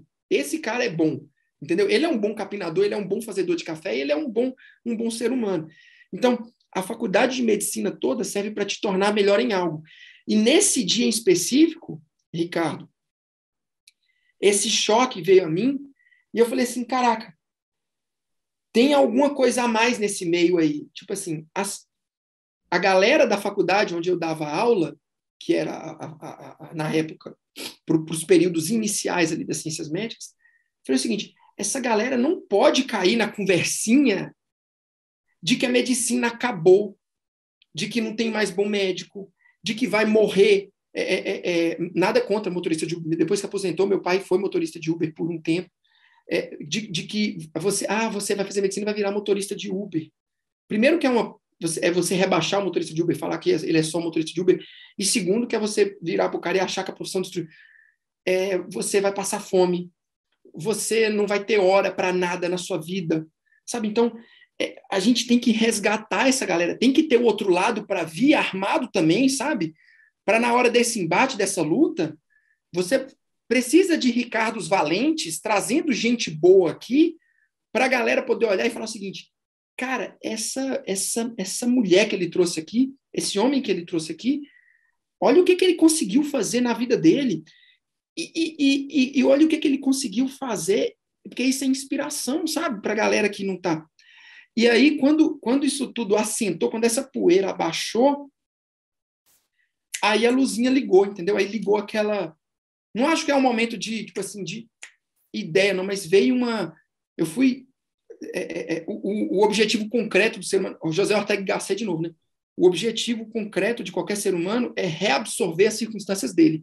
Então, você vai reabsorvendo aquilo, você vai mastigando de novo, aquilo vai para o abomaço, para o barrete, lá para o folhoso, volta para sua boca, aí depois você volta de novo, vai para o rumen, aí você volta de novo, e você fica ruminando aquilo, né? E aí, quando chegou nesse ponto, assim, eu voltei e falei o seguinte, não, eu tenho que dar um jeito de falar para essa galera, de alguma forma, como você pode transformar a sua faculdade de medicina de maneira que, no final, vocês sejam uma pessoa minimamente saudável para atender outras. Eu não estou falando só de saúde física, não, de ter um físico bacana. Isso é importante também, claro. Mas de você não ser uma pessoa quebrada para tentar atender. Hoje em dia está tão na moda a medicina integralizada, né, integral, né, que pega o ser humano inteiro. Aí quem vai atender ele? Uma parte de um ser humano, a parte médica de um ser humano. Ele não quer aquilo. Ele quer um ser humano por inteiro. Seu paciente quer que quando você atenda o filho dele, ele vira para você e fala assim, doutor, você sabe como é difícil ser pai, né? Ele quer que você, mesmo que não seja pai, que você lembre que você teve um pai ou um avô ou um tio, Sim, e que sim, fale sim. assim, Perfeito. eu sei o que é isso, eu sei. Então, assim, a gente precisa de criar... A gente não quer o atendimento integral? A gente precisa que o ser humano integral atenda essa outra pessoa. E aí eu falei para a galera, como eu posso ajudar? Quais são as dores? O que está pegando? Professor, a gente não sabe estudar. Então, é isso que é uma dor? Então, vamos aprender a estudar? Aí tem... Como é que a gente estuda, gente? Assim, assado. Qual que é a sua dificuldade? Ontem eu fiz uma live com a Letícia para a galera sobre relacionamentos na faculdade de medicina. Relacionamento mesmo, assim, casal, né? Amoroso, estou falando, afetivo. Sim, sim. E aí a gente falou, gente, a faculdade é para isso, o relacionamento da faculdade funciona para isso. É pilar, para um escorando o outro, é para servir mesmo, é assim que funciona. E isso foi crescendo. E aí eu fui me apoiando no ombro do gigante mesmo. Eu olhei para o Bruno Farnetano e falei, ô Bruno, peraí, deixa eu colar de você um pouquinho, me ajuda aqui, me indica alguém. Aí, professor, vem cá, deixa eu ver isso também. E aí fui puxando essa galera e o Bruno foi me indicando mais gente.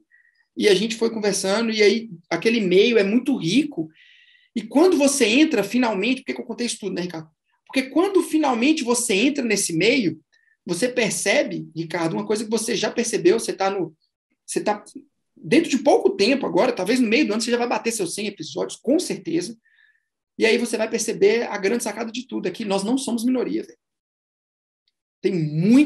Mas tem muita gente boa que está disposta a fazer coisa boa, que faz coisa boa a troco de, não é de dinheiro, e que quando chega dinheiro, essa galera tem que receber pilha mesmo, é maço de dinheiro para poder tentar recompensar de alguma forma a quantidade de valor que essa galera entrega. E o dinheiro não vai pagar isso, sabe? E aí, nessa história toda de viver aquilo que eu falo, de fazer aquilo que eu vivo, e que eu, vamos dizer, que eu prego aqui no Instagram, que veio em 2021, né?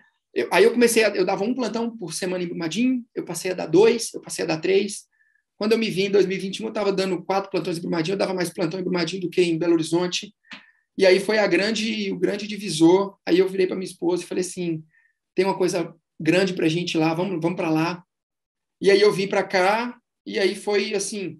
E aí, cara, foi Deus mesmo, assim, quando você escuta o negócio na sua cabeça ali, quando você entende que está conversando mesmo, que o negócio está certo, aí você vê a janela abrindo, aí eu vim para cá, aí eu assumi o setor de ortopedia e traumatologia de urgência e emergência, logo em seguida a gente criou o primeiro serviço de cirurgia de Brumadinho, há pouco mais de 2, 3 meses, a gente fez a primeira cirurgia ortopédica da cidade de Brumadinho, rolou aqui em Brumadinho, e hoje tem um bloco cirúrgico que eu coordeno a parte da ortopedia, e as coisas foram se encaixando bem, e no meio da pandemia tudo que a gente podia fazer era EAD, e eu já estava um pouco acostumado com isso, e aí veio a proposta da Faculdade de Ciências Médicas de integrar outras disciplinas, e aí veio o Bruno Farnetano, e por fim, em 2021, veio uma empresa que falou para mim assim, cara, isso aí que você está fazendo, isso é um produto, isso que você está fazendo você precisa de ser remunerado para poder entregar mais, porque eu tenho que deixar de dar plantão para vir aqui gravar vídeo. E eles falaram, isso é um produto, e a gente quer te lançar, nós vamos te lançar como parte de um processo, um programa, vamos organizar tudo. E foi organizado, e assim, como eu disse para a galera, eu já vinha com... eu sei que na minha cabeça eu fazia parte de um grupo seleto, porque você vai estudando economia, você descobre que quem já quebrou uma vez tem mais chance de se dar bem na vida do que quem nunca quebrou. Como eu já tinha quebrado uma vez, já tinha fechado uma loja na época da faculdade, já tinha quebrado um negócio grande que a gente fez lá em Belo Horizonte, né? Uma empresa grande, uma loja grande, linda a loja. Eu virei para eles e falei assim, bora, vamos ver no que dá. E graças a Deus deu certo, os alunos chamam, eu vou conversar com a galera nas faculdades. Sou muito novo na medicina, assim, não tenho uma experiência, assim, você tem uma experiência gigantesca, infinitamente maior que a minha, são múltiplas vezes mais tempo atendendo do que eu, o Bruno Farnetano a mesma coisa, o pessoal mais velho a mesma coisa, eu gosto muito de escutar, mas as experiências que eu tive me permitiram ficar num meio muito interessante, porque eu nem estou muito longe dessa galera que está na faculdade ainda, né? Porque eu saí tem pouco tempo, vamos dizer assim, vai fazer 6 anos agora, né? Pouco tempo, e eu nem cheguei lá na turma da galera que é bem consolidada, a galera, sabe? Então, assim, eu fiquei no meio termo, eu escuto de cá, falo de cá, eu escuto de cá, falo de cá, e vou acompanhando essa galera, cara, entre altos e baixos. Foi isso Caramba, que se não, deu. foi impressionante, cara. Essa história de Brumadinho aí foi sacanagem tua, né, pô? Não tava esperando isso dessa forma, não. Pô, muito, muito, muito bom, cara. Assim, pô, parabéns, assim, impressionante o relato que você traz aí com essa emoção toda aí na fala, né? Pô, É pô, difícil, Ricardo, porque assim, lógico que eu recortei 2 ou 3 momentos, mas teve momentos, cara, teve situações assim, deploráveis, velho. Teve uma avó que chegou lá com os netos, nossa, cara, foi assim, não, ajuda, ajuda, jogou o menino no nosso colo, ajuda, faz alguma coisa, e a senhora, não tem o que fazer.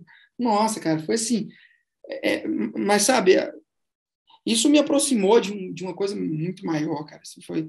não, não, eu acho que a história é brilhante porque você conecta ela de uma forma. Aqui eu tô atrapalhando o episódio, cara. Entendeu? Na Não, verdade, pelo assim, amor de Deus. tipo, pô, maravilhoso, cara. Não, cara, Cara, se é você. interessante isso.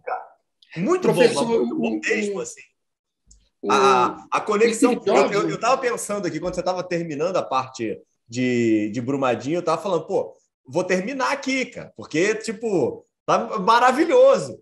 E você conecta ainda com essa tua ida para ir para Brumadinho e toda essa conexão com Deus, que, assim, poxa, é muito cara, não tem valioso, como. né?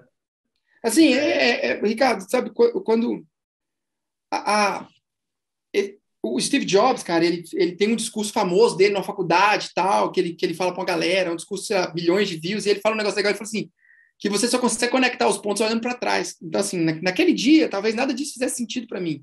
Eu só era o cara que estava atendendo ali. E aí, muito tempo depois, isso me trouxe para cá, me fez morar aqui, me fez ver a cidade de outra forma, me fez ver catástrofes e sofrimento de uma maneira diferente, Uhum. me faz criar meu filho de uma maneira muito diferente. Vim para o interior também, saí da capital, saí do João 23, um hospital gigantesco, saí da Santa Casa, saí das possibilidades que tinha ali de Sim, sim, sim. atendimento do Hospital São Lucas e vim para cá. E tem uma beleza nisso também, não dá para descartar isso, sabe? Existe uma beleza, esse médico do interior de atender o paciente ali, existe uma beleza nisso, e existe uma beleza também no limite superior, no cara grande, no sublime também, sabe? Existe a beleza e o sublime, sabe? A beleza é aquilo que dá a ideia de, sabe, de expansão, de contato, e o sublime é aquilo que você dá a ideia de pequenez. Então, pô, cara, isso eu não consigo resolver aqui. Eu vou mandar para quem? Vou mandar para meu colega outro especialista, o Ricardo. Pô, Ricardo, estuda bem, cara, sério, eu quero ser outro especialista, seja da melhor forma possível, porque quando eu mandar alguém, eu quero que você resolva, cara. E isso conecta os pontos, sabe? Total. A medicina é isso, velho. A medicina é um prisma a mais para você enxergar, é uma lente a mais para você enxergar o mundo. E na hora que você soma ela com as outras lentes, você tem uma visão melhor.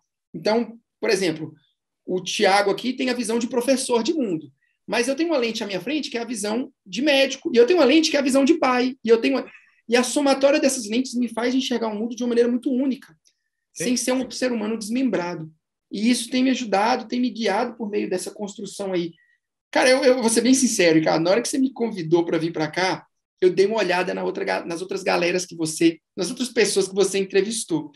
E eu falei assim: ou ele vai sair completamente decepcionado e ele apaga o episódio, porque assim, sou um molecão de 30, velho já, né? Moleque nada, pô, 32 anos já é velho, já tá careca já. Mas eu não tenho, sabe, eu não criei um negócio gigantesco que mudou a vida dos médicos lá. Eu não vou na Amazônia, igual esse professor meu que eu falei, salva a galera.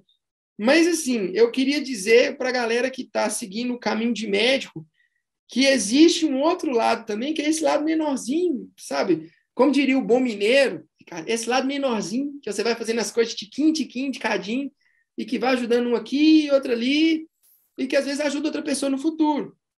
Às vezes eu dei aula para um futuro Ricardo Valente da vida e não sei.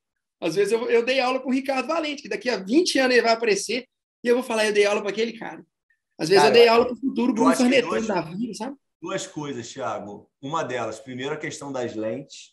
Eu concordo totalmente com você. E eu acho que cada um tem a sua individualidade. E, pelo amor de Deus, não achem que uma lente é melhor do que outra. Não, Então, não é. São... o que eu tento muito falar aqui, né? Tipo de episódio, né? Óbvio que o objetivo dos episódios é modelar e que as pessoas peguem os melhores e peguem atalhos, né? Mas cada um vai ter o seu caminho, cada um vai ter uma lente diferente. Você vai pegar aí essas 5, 4 aí que o Thiago colocou, vai botar mais um em cima, né? E vai ficar melhor ou vai ficar pior. E, tipo, tudo bem, né?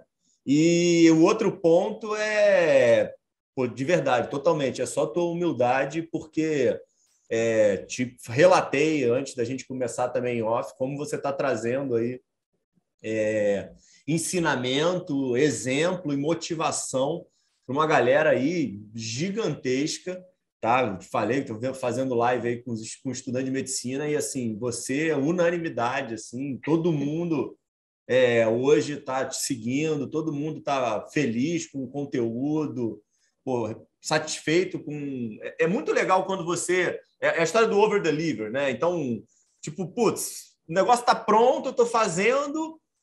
Pô, mas o nego tá achando que, caramba, tá muito melhor, tá muito barato, né? Esse que é o ponto, né? Caramba, puta, eu pagaria muito mais pelo que ele tá me entregando e você ainda vem melhorando e vem transformando ele num produto melhor.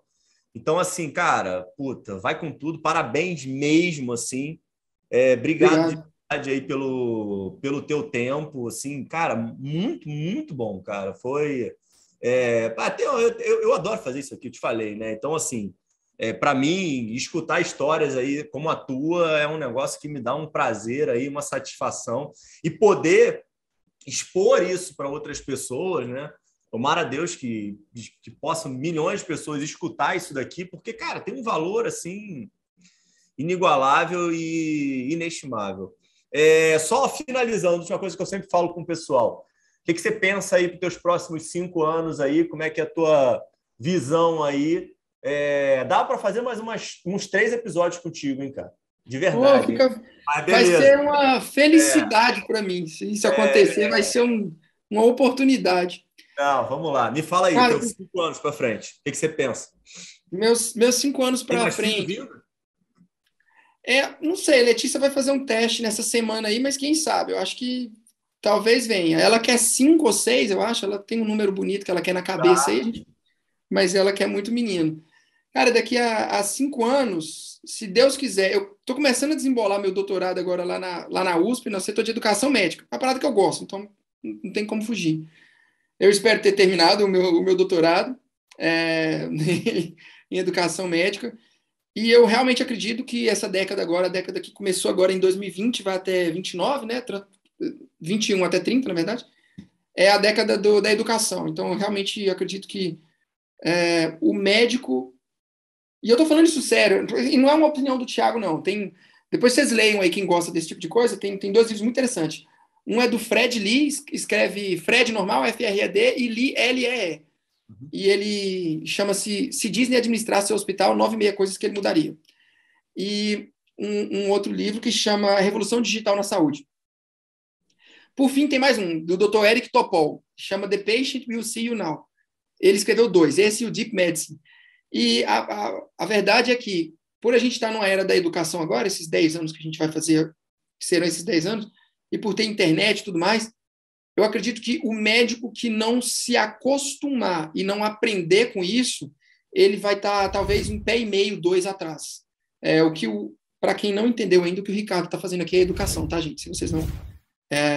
para quem nunca, assim, sempre assistiu e falou, nossa, que curioso, ele está só entrevistando. Não, ele está educando as pessoas que assistem isso por meio de exemplos. Isso é um sistema de educação concreto, baseado em muito estudo. Então, é a era da educação. Por isso que os podcasts estão bombando, por isso que o Ricardo está fazendo o trabalho dele, por isso que os Instagrams estão cada vez mais vendendo cursos e modos pelos quais você pode se aprimorar enquanto ser humano. Então, é a era da educação. E o médico que aprender a colocar isso no seu dia a dia, no seu cotidiano, ele vai sair na frente, eu não tenho dúvida nenhuma. Eu espero, daqui a 5 anos, estar me comunicando melhor. Eu espero realmente ter uma família bem estável, bem estabilizada, com a Letícia, isso aí é um foco para mim. E eu espero poder continuar com os meus alunos. Eu quero ver uma galera formada, sabe? O cara que eu ajudei no primeiro ano de medicina, daqui a 5 vai estar no sexto, ele vai estar formando. Então, eu espero ter médicos que tenham passado pelas minhas mãos e pelas minhas palavras. E acho que, no mínimo, aí está com uns 10 milhões de seguidores, né, Ricardo? Boa, pô. Boa. É Essa uma meta boa é meta. boa para você, pô. O professor de medicina com 10 milhões de seguidores é brincadeira. Mas eu acho que resgatar uma geração inteira que está quase perdida, está na beira do abismo, e a gente tem que puxar para o lado de cá de novo. Eu acho que essa é a meta. Daqui a 5 anos, poder ter iniciado um bom projeto de resgate da memória do que é a medicina, o que é ser médico, como é bom isso, como é prazeroso, como é árduo, como é difícil, e como, no final de tudo, é isso que conta. No final de tudo, é isso que conta. É o tanto que você conseguiu servir. É isso que conta. Tiagão, maravilhoso, cara. Tem que bater palmas para você aqui. E se por um acaso desse universo as passagens te redirecionarem para Belo Horizonte, venha conhecer Brumadinho, que eu vou te apresentar aqui a minha casa, o meu quintal. A gente tem galinha aqui, a gente cria galinha, coelho. Pô, não, faço questão, pô. Vou fazer essa visita aí, vai ser uma honra. Venha conhecer aqui, vão sentar com a gente pega os ovos da galinha lá, se for um dia bom, a gente mata uma galinha para poder fazer uma galinhada boa. Boa! E você vem aqui, por favor, e pode trazer todo mundo, a família inteira, vai ser uma honra para mim. Muito obrigado pela oportunidade, muito obrigado mesmo. E daqui a 5 anos era uma boa fazer outra, né? Se não rolar mais. Para de dar spoiler, pô. Já tem os projetos já, pô. Tá bom, pode deixar. Ô, Ricardo, muito obrigado mesmo, viu? Deus abençoe seu trabalho, que você continue inspirando da forma como está. Obrigado mesmo. Obrigadão, cara.